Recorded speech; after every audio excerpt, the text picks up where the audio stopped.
Reddit fresh. Am I the idiot for telling people not to eat the food at my sister's wedding?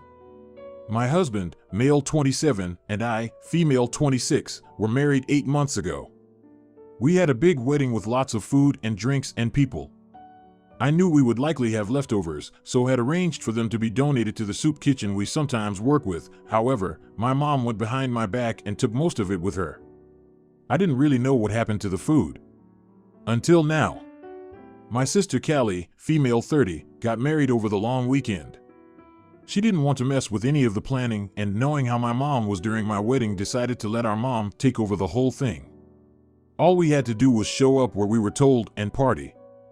The ceremony was beautiful, but it was when the buffet was revealed that I noticed something odd. The food looked eerily familiar. Like, identical to what I had for my wedding, except for a little more dried out and sad. I found an opening and went to ask my mom about it, where she happily told me she'd saved a fortune by unfreezing the food from my wedding to serve to the guests now. I was horrified and immediately voiced my concerns about safety. She got upset and said I was acting like a snob and should be happy the food wasn't going to waste. I argued that it was never going to be wasted, but she wouldn't hear it. I didn't want to make a scene, but was worried about people getting sick, so snuck off to see my sister. She was horribly embarrassed, mentioned that mom said something about saving money, but didn't question it because she didn't want to foot the bill like I had. She told me not to eat the food and thanked me for the warning. From there, my husband and I discreetly started telling some guests to be wary of the food, and the rest of the night was fine. My mom caught some flack for being cheap, but I've also been catching heat. Some of our relatives have been saying that I intentionally made my family look bad and that the food was fine as it was frozen and then defrosted for the wedding. They say no one would have known if I didn't make a stink over it. I don't know if I did anything wrong. I could use some help and would like to know if I should apologize. Am I the idiot? Edit. I'm getting a lot of repeat questions, so I figured I'd post here. My wedding had about 200 guests. My husband has a large family, and we intentionally planned for more people to come and knew that a lot wouldn't for one reason or another, so knew we'd likely have leftovers and wanted to be smart about it. My sister and her husband have been together for about 10 years. They recently decided to get married for tax reasons and wanted to do a courthouse wedding, but my mom begged her to let her do an event.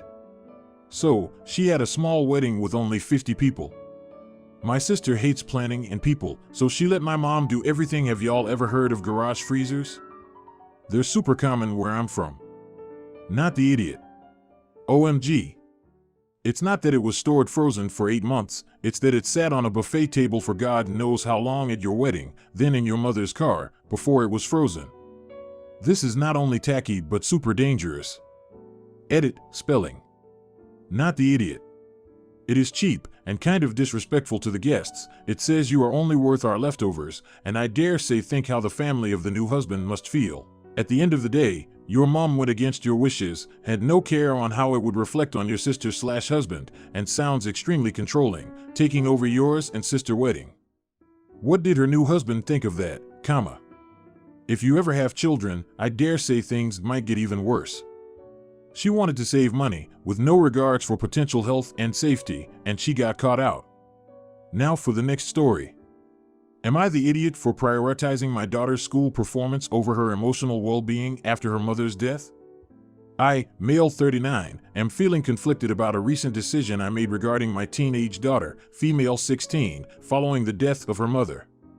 I can't help but wonder if I made a huge mistake, so I'm turning to you, Reddit, to pass judgment on whether or not I'm the idiot in this situation.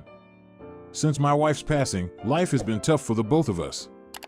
Dealing with my own grief while trying to provide for her has been a challenge. My daughter has been extremely distraught, and I can see how much she's struggling emotionally. However, when she asked me for time off from school to process her grief, I ended up prioritizing her academic performance instead.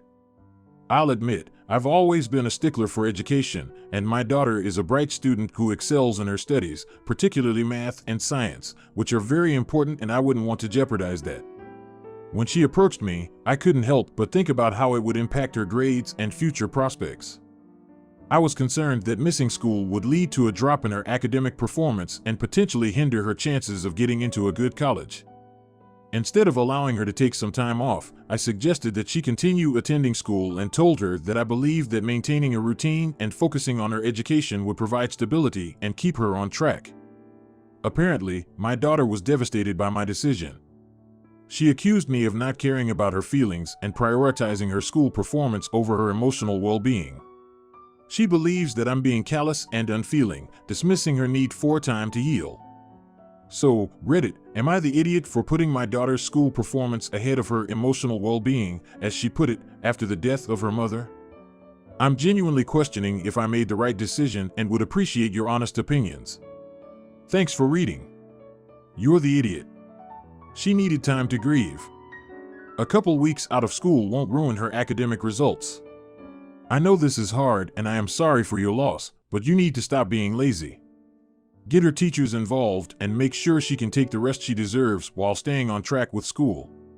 I am sorry for your loss. You're the idiot.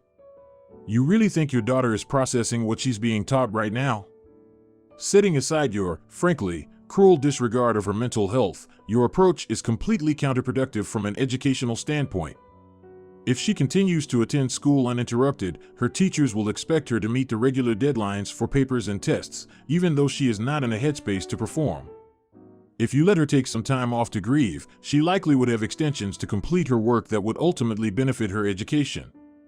It's time to get your head out of your ass and start parenting your child. Now for the next story. Would I be the idiot to expect my husband to accommodate a post-pregnancy confinement so I, female 30, is giving birth soon and we have a thing in my region called Zuayuzu, which is basically post-pregnancy recovery. What we do is to stay in bed and try to recover the physical and mental toll pregnancy did on our body.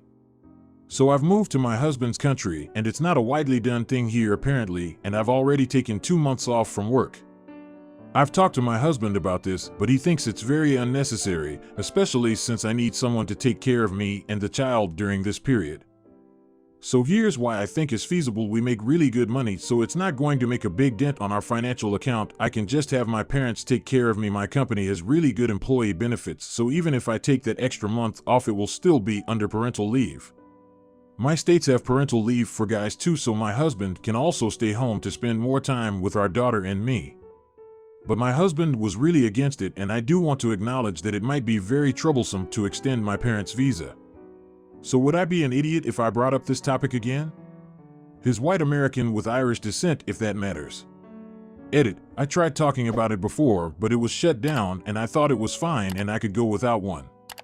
But my pregnancy wasn't smooth after 6th month mark, and instead of natural birth we are now going C-section, and a lot of stuff happened especially within the last few weeks, so now I'm pretty adamant about getting this 1 extra month of rest.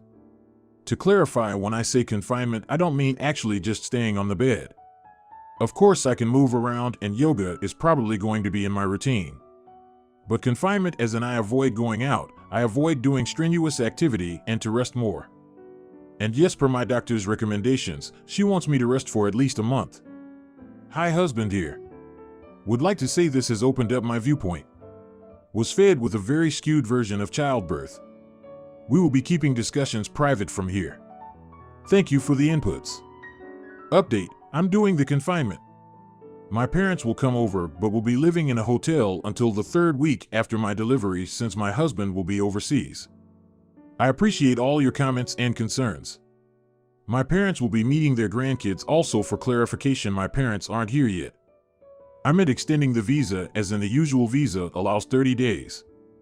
We are trying to extend it to those short-term stay visas. Not the idiot. You're the one giving birth, you get to decide what you need in the process. Talk to him about it, tell him how it's important.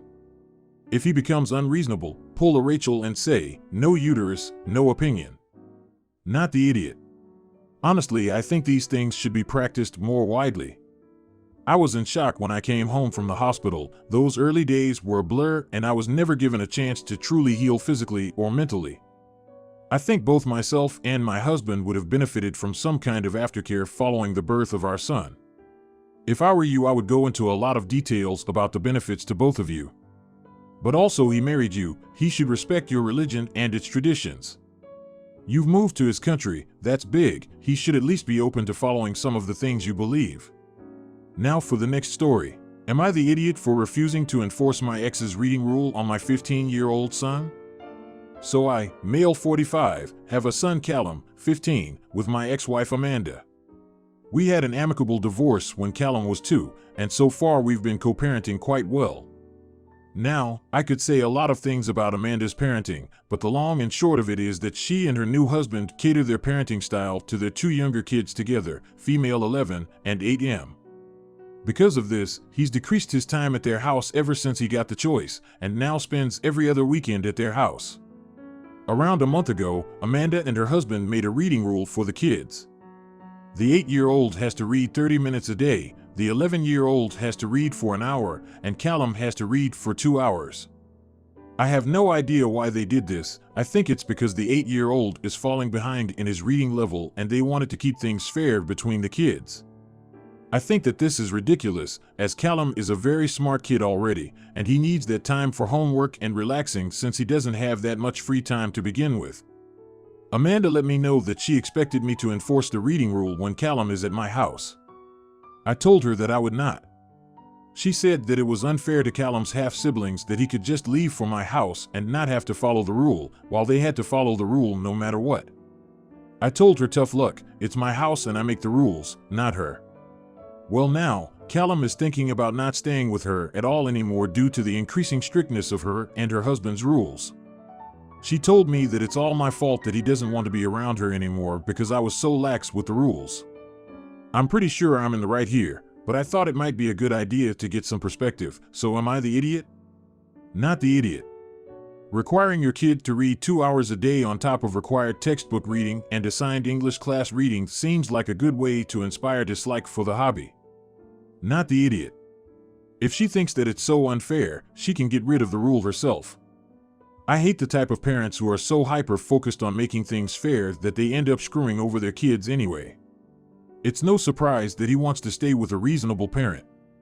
Now for the next story. Am I the idiot for insisting my partner skip a work event? I, female 32, have been with Paul, male 34, for 4 years. A year ago we were in a car accident. Paul was driving and 100% at fault. Paul had no injuries, but I broke my back. I was in a back brace for months and am still going to PT. After I was out of the brace, I started going to the gym and running, and at this point I'm in the best shape I've ever been in. I'm really proud of the progress I've made. A month ago, I found out that there was a 10K race on the 1-year anniversary of the accident in a mountain town about 3 hours away. I thought this would be a fun and positive way to spend the day and celebrate my recovery. I suggested this idea to Paul, my 2 best friends, and their partners. The plan was to drive there Friday afternoon, run the 10K Saturday morning, and spend the rest of the weekend exploring the town. Everyone was on board. Paul recently started a new job. It's fully remote and he hasn't met his coworkers yet.